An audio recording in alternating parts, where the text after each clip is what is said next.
off, I mentioned 3 reasons at the outset why I think I'm a better choice, and those are, for this office, the notion that you need to have someone represent you. And I think the way I would translate that on the ground, so to speak, is to say that I've heard frequently of the lack of civility and professionalism that comes from the city attorney's office, from practitioners who have to deal with it. I'm talking both the criminal and the civil side. And I think that that is something that is a culture that you bring. That will be one of the first things that I will do.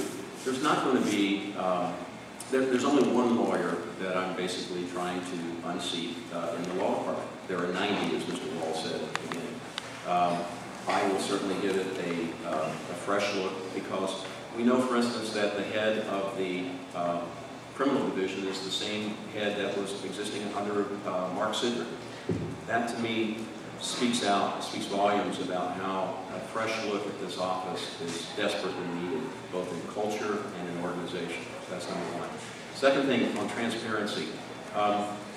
We need to have the city attorney recognize that he does have a pulpit. He does have a microphone. He does have the ability to speak for policy that reflects the wishes of Seattle citizens, whether it's decriminalization of marijuana or the greater openness in government and more production of records, your records under the Public Records Act. That's one of the first things that I will ask my lawyers to look at. So, are we really restricting access to documents for a valid reason, or simply because it's the easiest thing to do, or because we're afraid of liability? We need to let the chips fall where they will. The third thing would be a closer look at the way we're handling our outside contracting. As I said, it's been a disappointment to me how difficult it is to get information from the law department. I would propose that as soon as possible after taking office, that there will be a website where you can see, you the citizen can see all litigation that's pending by and against the city. You have a right to see that, to understand what the issues are, to understand who's handling it, and understand the potential liability.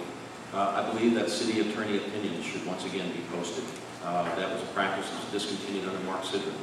Again, the overall theme here, we're talking about making this office the truly public service office that it should be, and it's really falling short of. It should be an office that, rather than telling Vulcan, for instance, no, we can't have advertising to pay for downtown public toilets because it'll run afoul of the billboard law.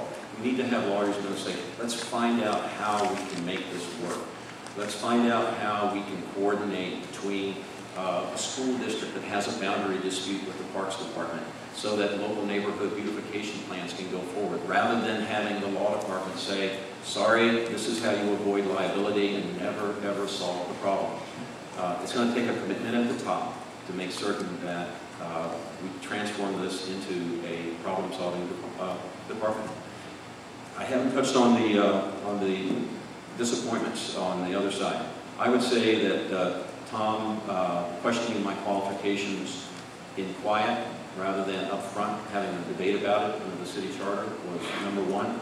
Number two, suggesting to labor unions, whom I really care about, that somehow I wanted the city of Seattle to violate the collective bargaining agreement with SPOG.